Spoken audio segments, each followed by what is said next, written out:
সাবেক প্রধানমন্ত্রী বেগম খালেদা জিয়া দুর্নীতির দায়ে অলরেডি সাজা প্রাপ্ত হয়ে আছে। ব্যারিস্টার সেলিম আলতাফ জর্জ, তালিকা আপনারা চাইবেন না আপনারা দিবেন, কোনটি? দেখেন, সরকারের বিভিন্ন ধরনের বিভিন্ন রকমের কম্পোনেন্ট আছে যারা বিভিন্ন সময় কাজ করে, তাদের উপরে ভিত্তি করে উনি যেটা বলেছেন যে তালিকা কে দেবে না দেবে, এটা যদি কারোর কাছে কারো চাওয়ার থাকে অবশ্যই সে সমস্ত সংশ্লিষ্ট অথরিটির কাছে চাইতে পারেন।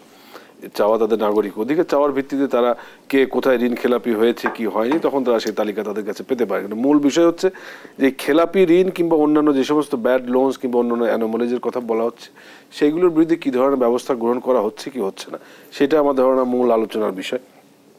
যদি সেটাই হয়ে থাকে তাহলে আমি বলবো যে যেই ধরনের ঘটনা বের হয়ে আসছে এবং এই ঘটনার পরিপ্রেক্ষিতে কিন্তু প্রত্যেককেই বিচারের আওতায় আনা হচ্ছে, এমন না যে কাউকে আপনারা লিবার্টি দিয়ে বের হয়ে যেতে দিচ্ছেন। হ্যাঁ, যদিও আমি বিষয়টা পরিষ্কার না, চ্যালেঞ্জ ছুড়েছেন যে বেনজিরের বিচার বাংলার মাটিতে, যদিও আমি একটা বিষয় পরিষ্কার না যে পাসপোর্ট জালিয়াতি বেনজির করেছে না আজিজ সাহেবের ভাইরা করেছে। বেনজির আহমেদ করেছে, উনি বলছেন যে উনি সরকারি চাকরি করেন না, উনি এটা বেসরকারি চাকরি করেন। যদি উনি এইটা ডিক্লারেশন দিয়ে একটা ভিন্ন পাসপোর্ট উনি নিয়ে থাকেন তাহলে এই ক্ষেত্রে পাসপোর্ট জালিয়াতির একটা সিরিয়াস রকমের অন্যায় উনি করেছেন এবং এই অন্যায়ের বিচার আইন এদেশে আছে এবং উনি এটা করলে প্রমাণিত হলে অবশ্যই তাকে বিচারের আওতায় আনা হবে, উনি বিচারের সাজা ভোগ করবেন। এখন আমি আইনের ভাষায় কিছু কথা বলি শুনেন।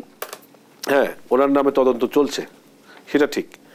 একটা অভিযোগ আমি তার নামে দিতে পারি, আপার নামে দিতে পারি, কিংবা ওনারাও আমার নামে দিতে পারেন একটা অভিযোগ দুর্নীতি দমন কমিশনে। তাদের নিজস্ব ফরম্যাট আছে, সেই ফরম্যাটের আলোকে যদি এটা তফসিলভুক্ত অপরাধের ভিতরে পড়ে দুর্নীতি দমন কমিশন আমাকে কিংবা ওনাদেরকে চিঠি দিয়ে তদন্ত করতে পারেন। এর মানে কি, আমি কিন্তু এখানে বেনজিরকে ডিফেন্ড করার জন্য বসে নেই, আমি ওনাদের কথা অনুযায়ী আইনের কিছু কথা বলছি। বেনজিরের নামে এখনো কোনো মামলা হয়নি।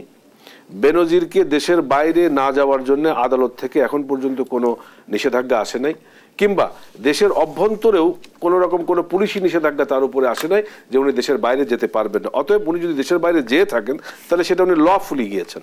এখন লফুলি যাবার পরে ওনার বিরুদ্ধে যে মামলাগুলো হবে, এই মামলা হবার পরে যদি দোষী সাব্যস্ত হন, সেই দোষী সাব্যস্ত হবার ক্ষেত্রে ওনাকে দেশে এনে বিচার করা যাবে কি যাবে না সেটা আপা বলেছেন। উনি বলেছেন যে দেশের মাটিতে ওনার বিচার করা সম্ভব হবে না, এই ধরনের আশঙ্কা ওনারা প্রকাশ করছেন।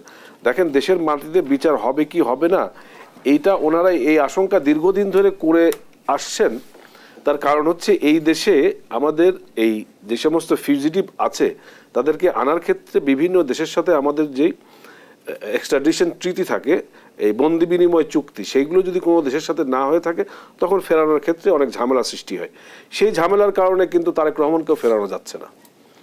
ওনারা বলছেন তারেক রহমানের বিরুদ্ধে কেন বিচার হয় না, কেন সাজা হয় না। তারেক রহমানের বিরুদ্ধে বিচার হয়েছে, তার সাজাও হয়েছে, উনি যাবজ্জীবন সাজাপ্রাপ্ত আসামি, উনি পালিয়ে রয়েছেন, আনা যাচ্ছে না কেননা ইংল্যান্ডের সাথে আমাদের এক্সট্রাডিশন ট্রিটি নেই। দুর্নীতির কথা বলেছেন। আমি লেট মি ফিনিশ। বলেছে যে তারেক রহমানকে দেশের সাজা কার্যকর করা হবে। We are in the process.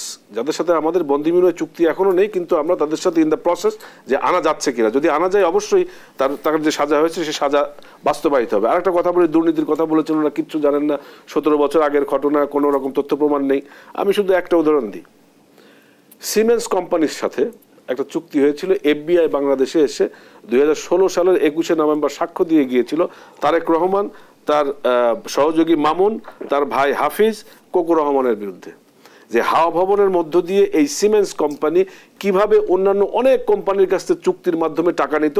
এই সিমেন্স কোম্পানিটা ধরা পড়েছে, যিনি আরব আমিরাতে জনাব কোকো রহমান এই ওয়ারিদ কোম্পানির একজন পরামর্শক নিযুক্ত হন, যিনি টেলিকমিউনিকেশন খাতে কোনো ধারণা নাই, কোনো জ্ঞান নাই, শুধুমাত্র কমিশন নেয়ার ক্ষেত্রে এই আরব আমিরাতে ওয়ারিদ কোম্পানির পরামর্শক হিসেবে নিয়োগ নেন। নিয়োগ নেওয়ার পরে সিমেন্স কোম্পানির কাছ থেকে একটা বিপুল পরিমাণ অর্থ উনি নেন বাংলাদেশে সিমেন্স কোম্পানির ব্যবসা করার জন্য। আমি বলি এইটা তথ্য প্রমাণ সহ ধরা পড়ার পরে আপনার কাছে নিয়ে আসতে চাই, শুনেন, এটা তথ্য প্রমাণ সহ ধরা পড়ার পরে কোকো রহমানের টাকা সিঙ্গাপুর থেকে ফেরত আনা হয়েছে। ওনারা বলছেন যে আমাদের এই বেনজির আহমেদ সরকারের সহায়তা এটা করেছে, হ্যান করেছে। সরকারের সহায়তা করে থাকলেও এটা গ্যারান্টি আমরা দিচ্ছি, ওনাদের তর্কের খাতিরে বলছি, সরকারের সহায়তা ওনারা বলছেন, তারপরেও কিন্তু এই সরকার তাকে বিচার করছে।